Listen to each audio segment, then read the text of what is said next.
हाय मेरे प्यारे प्यारे बच्चों। तो स्वागत है आप सबका अपने यूट्यूब चैनल में द अकैड्स। तो आज हम बात करने वाले हैं मैकेनिज्म ऑफ वाटर एब्जॉर्प्शन के सेकेंड टाइप के बारे में।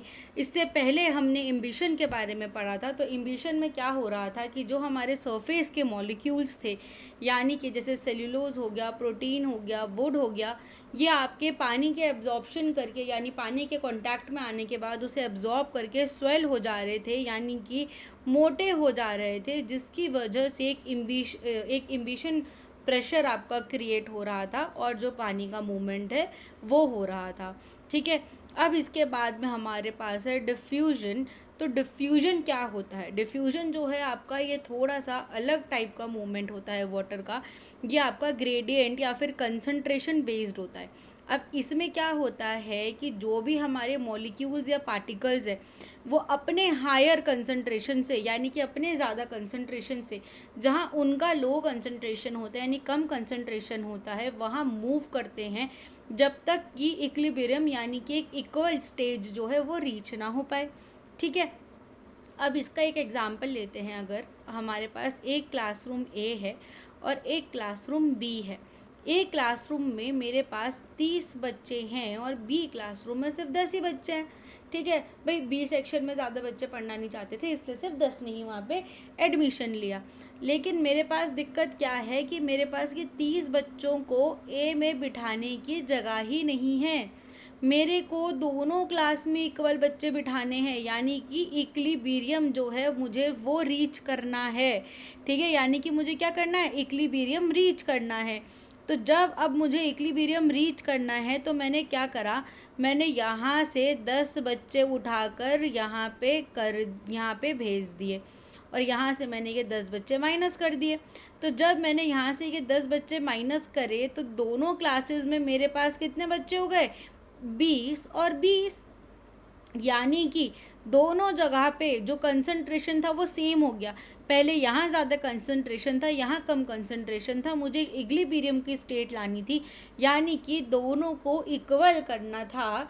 अगर मैं यहाँ से और बच्चे इधर भेज देती तो भी इक्वल नहीं होता। मुझे ज़्यादा वाली जगह से ही कम वाली जगह पे बच्चे भेजने पड़ेंगे, ताकि मैं ये इक्विलिब्रियम यानी कि ये जो इक्वल वाला स्टेट है इसको लेके आ सकूँ।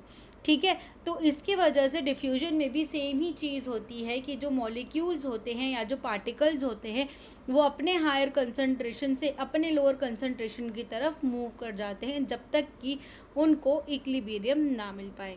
ठीक है। मॉलिक्यूल्स जो होते हैं, अब ये होता क्यों है इस तरह से? ठीक है। क्या होता है कि जो मॉलिक्यूल्स होते हैं वो हमेशा ही एक मोशन में होते हैं। वो मोशन जो होता है वो रैंडम मोशन होता है। ऐसा नहीं होता कि आप उसे आंखों से देख पाओ और वो ऐसे स्ट्रेट लाइन में चींटियों की तरह चल रहे हैं, नहीं। वो एक रैंडम मोशन में होते हैं, रैंडमली चल रहे होते हैं। तो क्या होता है कि जब उनको कंसंट्रेशन मिलता है अपना, कहीं पे ज़्यादा कहीं पे कम, तो बाय डिफ़ॉल्ट वो उन दोनों को इक्वल करना चाहते हैं। इसकी वजह से उनका ये जो मूवमेंट है ये मूवमेंट हो जाता है। ठीक है। इसके एग्ज़ाम्पल्स की अगर हम बात करें, ठीक है, तो सबसे पहला एग्ज़ाम्पल इसका ये है कि अगर तुम रूम के किसी एक कोने में परफ्यूम छिड़कते हो तो पूरे रूम में उसकी खुशबू फैल जाती है। ठीक है। देन क्या होता है कि ऑक्सीजन जो मूव कर रही है आपके रूट के सेल्स में, वो भी डिफ्यूजन की वजह से ही मूव करती है। साथ ही साथ में जो वाटर के मॉलिक्यूल्स आपके एब्जॉर्ब हो रहे हैं वो भी आपके डिफ्यूजन की वजह से भी एब्जॉर्ब होते हैं। कार्बन डाइऑक्साइड का भी जो एक्सचेंज होता है फोटोसिंथेसिस के दौरान, वो भी आपके प्लांट्स में इसी की वजह से होता है। ठीक है, डिफ्यूजन की वजह से होता है। कैरेक्टरिस्टिक क्या क्या होती है डिफ्यूजन की? अब डिफ्यूजन जो है ये एक पैसिव प्रोसेस है। पैसिव प्रोसेस का मतलब ये है कि इसमें हमारा एटीपी रिक्वायर्ड नहीं होता, एनर्जी की रिक्वायरमेंट नहीं होती। ठीक है, ये अपने आप ही होता है। ये आपका गैसेस में, लिक्विड्स में होता है। और जो डिज़ोल्व सब्सटेंसेस होते हैं, यानी कि जो घुले हुए सब्सटेंसेस होते हैं, जैसे कि नमक पानी का घोल, ठीक है, या चीनी और पानी का घोल, उसमें ये आपके ज़्यादा होता है। ठीक है। ये जो है इसके लिए हमें कोई मेम्ब्रेन की ज़रूरत नहीं होती कि बिना मेम्ब्रेन के भी एक जगह से दूसरी जगह ट्रांसफ़र कर रहा होता है। जो रेट ऑफ डिफ्यूजन होता है, यानी कि कितनी जल्दी ये पार्टिकल्स अपने हायर कंसंट्रेशन से लोअर कंसंट्रेशन पे मूव करेंगे, जो ये रेट होता है ये आपके टेम्परेचर पे भी डिपेंड करता है, कंसंट्रेशन पे डिपेंड करता है कि मतलब कितना ज़्यादा थिक या कितना ज़्यादा कंसंट्रेटेड आपके पास में मॉलिक्यूल है या आपके पास में पार्टिकल्स है, वो उस हिसाब से मूव करते हैं। देन सरफेस एरिया पे भी डिपेंड करता है कि कितने बड़े एरिया में कंसंट्रेशन का डिफरेंस है जहाँ पे उनको फैलना है, ठीक है। अब प्लांट्स में ये डिफ्यूजन का जो प्रोसेस होता है ये क्यों इम्पॉर्टेंट होता है, क्योंकि एक तो ये वाटर के मूवमेंट में हेल्प करता है, जो डिज़ोल्व्ड हमारे मिनरल्स होते हैं वाटर में उनके मूवमेंट में ये हेल्प करता है। दूसरा, जो गैसियस एक्सचेंज होता है, जो ऑक्सीजन और कार्बन डाइऑक्साइड का एक्सचेंज होता है प्लांट्स के अंडर, उसको भी ये हेल्प करता है। और बाकी के जो सब्सटेंसेस होते हैं उनको भी ये मूव करवाने में हेल्प करता है, ठीक है। अब बेटा इसमें से आपका क्वेश्चन किस टाइप का बनता है, क्वेश्चन इसमें से आपका इस टाइप का बनता है कि डिफ्यूजन क्या होता है और एक फैक्टर बताओ जो कि इसके रेट को इफ़ेक्ट कर रहा है। तो इसमें हमको क्या करना है, इसमें हमारे को डिफ्यूजन की पूरी डेफिनेशन लिखनी है और साथ में इनमें से एक फैक्टर जो है वो हमारे को उसमें मेंशन कर देना है, इस वाले पॉइंट में से कोई भी एक फैक्टर, ठीक है। तो सबसे पहले अगर हम डेफिनेशन की बात करें तो हम डेफिनेशन लिखेंगे, उसको हम इस तरह से लिखेंगे कि diffusion is the movement of molecules from a region of higher concentration to a region of lower concentration, ठीक है।